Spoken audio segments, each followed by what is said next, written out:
tertindih dosa, oleh malu terbeban.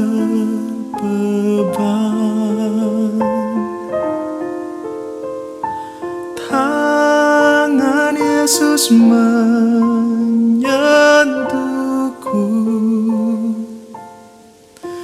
diubah diriku olehnya. Dijamahku, dijamah, meluap sukacitaku.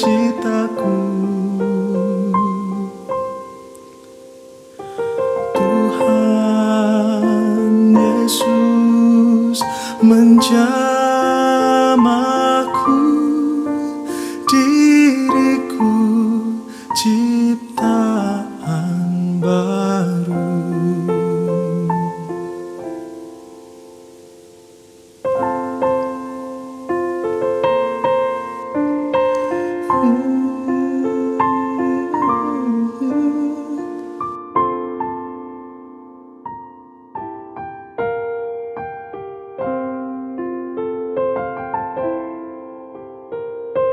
Saat ku terima Yesus, jadi baru diriku.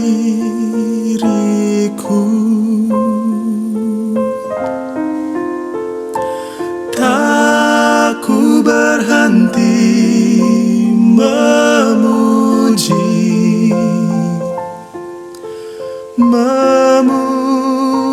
Dia selamanya.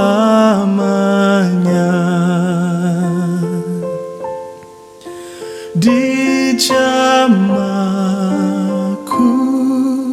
dijamah, meluap sukacitaku.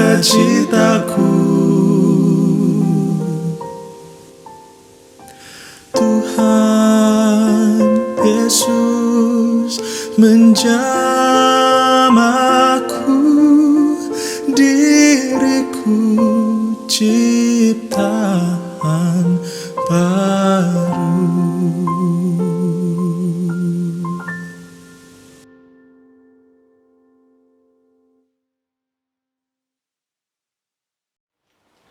Selamat malam Bapak Ibu Saudara yang terkasih. Salam rindu, shalom. Firman Tuhan malam hari ini dengan tema yang hilang dicari, ditemukan dan diselamatkan, didasari dari Injil Lukas pasal 15 ayat 1 sampai ayat 7. Perumpamaan tentang domba yang hilang. Para pemungut cukai dan orang-orang berdosa biasanya datang kepada Yesus untuk mendengarkan Dia. Maka bersungut-sungutlah orang-orang Farisi dan ahli-ahli Taurat, katanya, Ia menerima orang-orang berdosa dan makan bersama-sama dengan mereka. Lalu Ia mengatakan perumpamaan ini kepada mereka.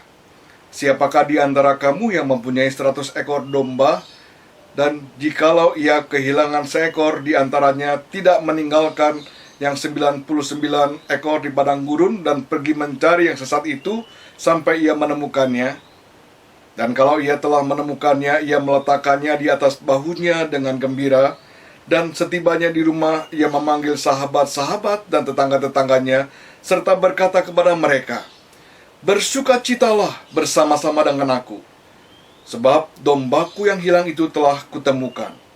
Aku berkata kepadamu, demikian juga akan ada sukacita di surga, karena satu orang berdosa yang bertobat, lebih daripada sukacita karena 99 orang yang benar yang tidak memerlukan pertobatan. Sampai di sini pembacaan firman Tuhan. Yang berbahagia adalah setiap orang yang membaca firman Tuhan, merenungkannya dan memeliharanya dalam hidup sehari-hari. Saya percaya setiap kita pernah merasa kehilangan. Entah itu barang, entah itu uang, entah itu benda yang kita sayangi, yang begitu berharga di mata kita. Semakin berharganya barang atau benda tersebut, rasa kehilangan kita semakin tinggi. Berbeda sekali tatkala yang hilang itu adalah benda yang kurang begitu berharga di mata kita. Kita akan berusaha mencarinya sedemikian rupa. Setiap tempat yang kita perkirakan dia ada di sana, kita mencarinya. Dan setelah kita menemukannya, kita akan bersukacita. Nah, bagian firman Tuhan malam hari ini, Tuhan Yesus memberikan perumpamaan tentang seorang gembala yang memiliki 100 ekor domba dan satu di antaranya hilang.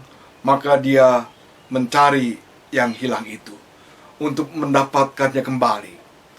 Perlu kita ketahui, Bapak Ibu sudah yang terkasih, domba zaman itu merupakan hewan yang sangat berharga.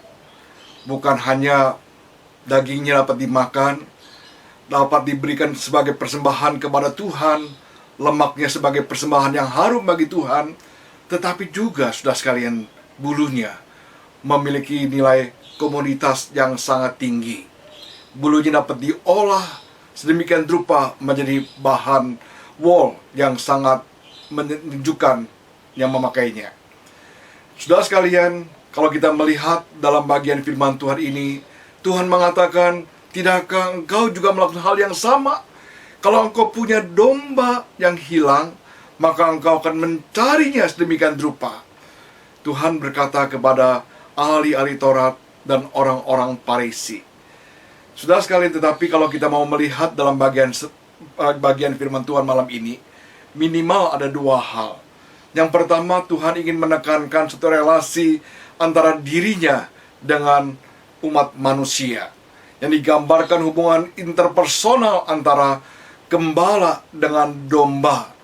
Nah, saudara sekalian, hubungan yang begitu intim, begitu unik, bukan semata-mata karena nilainya punya nilai ekonomis yang tinggi, tetapi karena memiliki nilai relasi yang begitu dekat antara sang gembala dengan domba.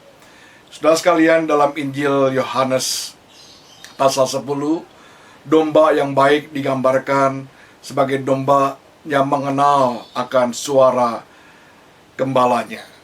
Domba yang nurut, domba yang taat. Tetapi gembala yang baik juga digambarkan sebagai gembala yang mengenal satu persatu akan domba-dombanya.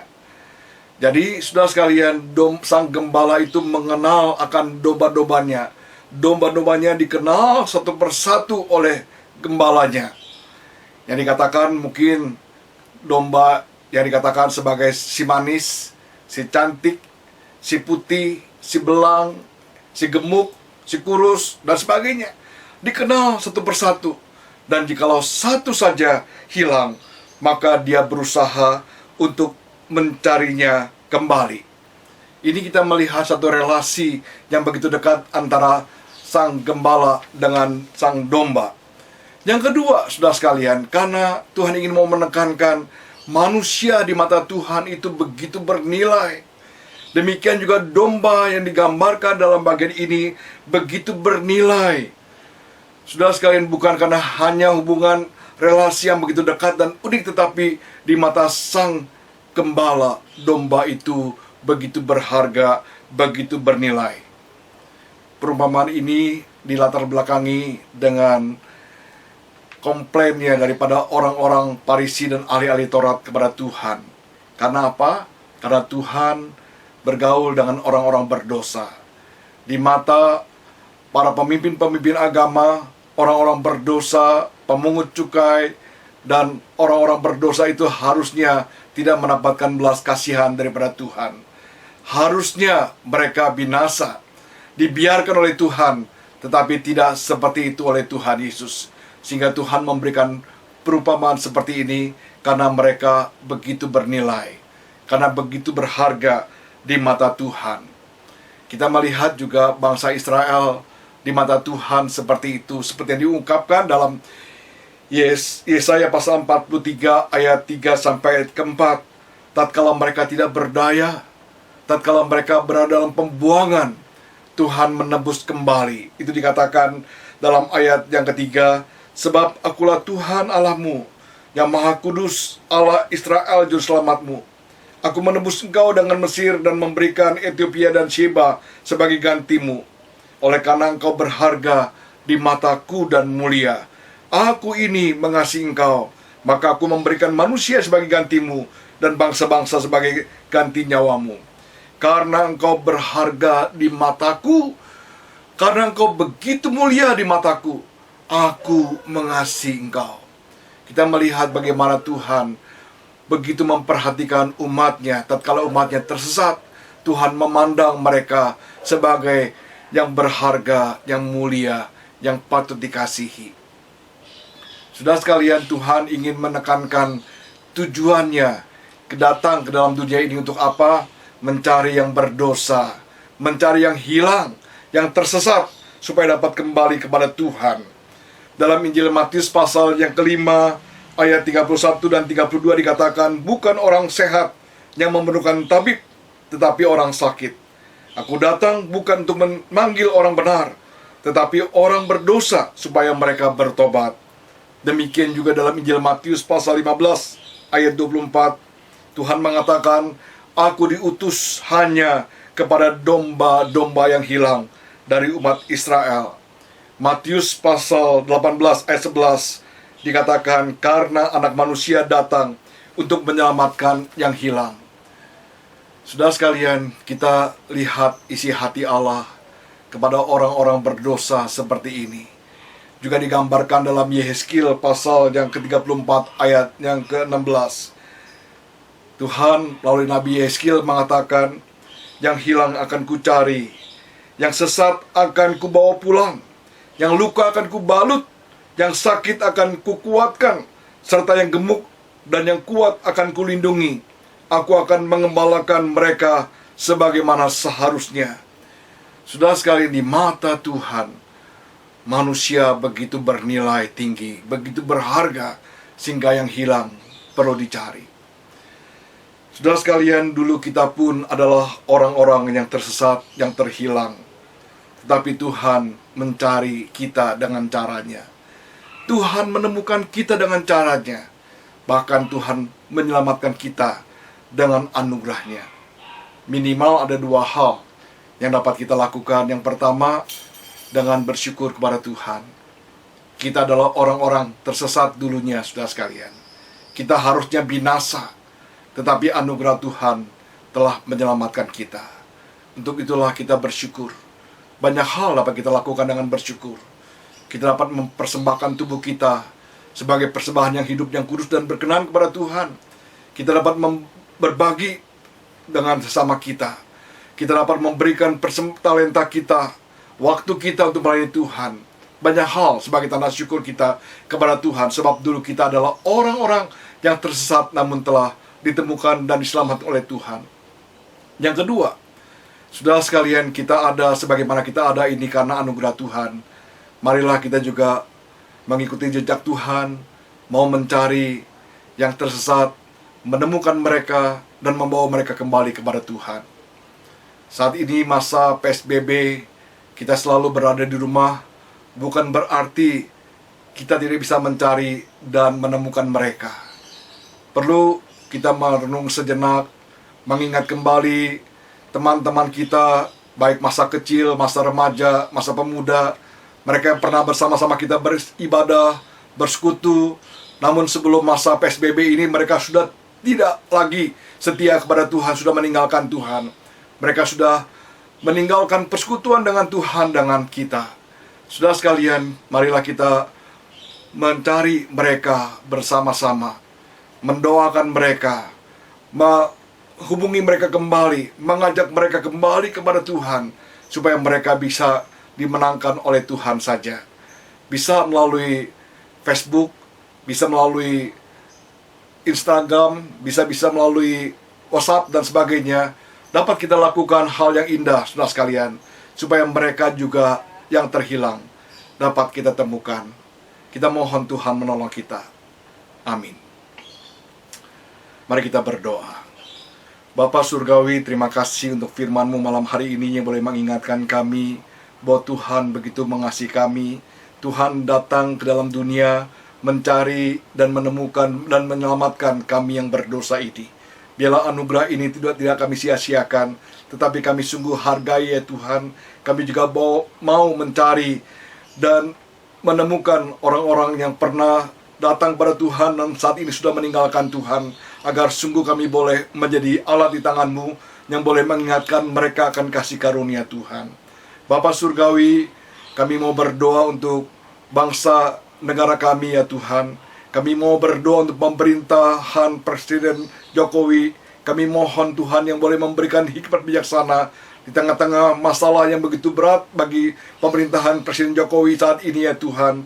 Bukan hanya masalah COVID-19, tetapi juga masalah ekonomi yang begitu melanda negara kami saat ini. Kami juga mohon pertolongan dan campur tangan Tuhan. Biarlah hikmat-Mu Tuhan nyatakan bagi hamba-hamba-Mu ini. Kami tak lupa juga mendoakan ya Tuhan bagi pemimpin-pemimpin dunia saat ini, para ahli-ahli, baik ilmu pengetahuan juga demikian para ilmu kesehatan. Kami juga mohon Tuhan tolong supaya mereka juga dapat menemukan dalam waktu dekat akan vaksin atau antivirus wabah corona ini ya Tuhan. Kami juga berdoa untuk anak-anak Tuhan yang berada di manapun berada ya Tuhan, khususnya untuk bagi jemaat-Mu. Kami mohon Tuhan memberikan kekuatan penghiburan dan Tuhan memberikan pertolongan. Kami tak lupa juga mendoakan untuk para medis yang berada di garda terdepan. Kami juga mohon Tuhan memberikan kekuatan, memberikan penghiburan, dan Tuhan memberikan pertolongan bagi mereka. Tuhan yang melindungi mereka, jauhkan dari kesulitan mereka ya Tuhan, dan pakai mereka menjadi alat berkat Tuhan. Terima kasih Tuhan, sekalipun kami berada di rumah, biarlah hati kami senantiasa tertuju kepada Tuhan saja, dan Tuhan yang boleh memberkati hidup kami. Kami sungguh bersyukur ya Tuhan untuk campur tangan-Mu, sebab kami meyakini Engkau gembala kami yang baik. Terima kasih Tuhan. Kami bersyukur, kami berdoa dalam nama Tuhan Yesus Kristus. Amin. Selamat malam Bapak Ibu, Tuhan memberkati kita sekalian. Amin.